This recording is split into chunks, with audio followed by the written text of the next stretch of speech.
Les journées portes ouvertes sur la justice et les droits humains ont été une occasion pour les populations de la région de l'Est de s'approprier les textes juridiques et le fonctionnement des institutions judiciaires.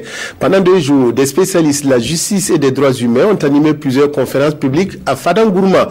Le rôle du ministère de la Justice dans la lutte contre les infractions économiques, financières et la criminalité organisée a été le fil conducteur de ces journées. Désiré Ilboudo, Mahamadi Ouedraogo. Pour cette 11e édition des journées portes ouvertes sur la justice, les acteurs judiciaires veulent éclairer les populations sur la contribution du ministère en charge de la justice à la lutte contre les infractions économiques, financières et la criminalité organisée.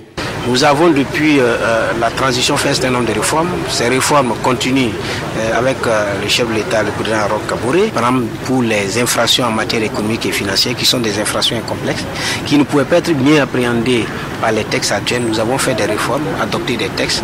Il s'agira pour nous certainement d'échanger avec les populations de la région du centre-est sur ces questions et éventuellement de recueillir leur avis, ce qui nous permet d'améliorer. Pour y arriver, 6 communications sont au menu de ces conférences publiques.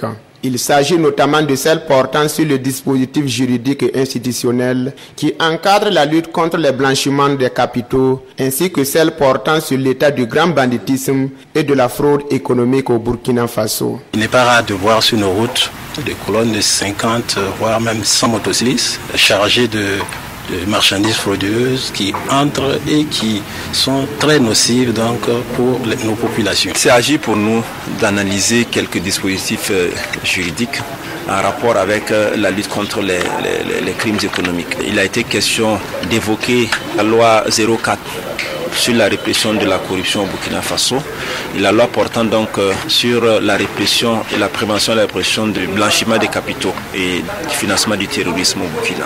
Le patron de la justice invite les Burkinabés à s'impliquer davantage dans la lutte contre les infractions économiques et le grand banditisme afin de garantir la paix, la stabilité et la cohésion au pays des Outre.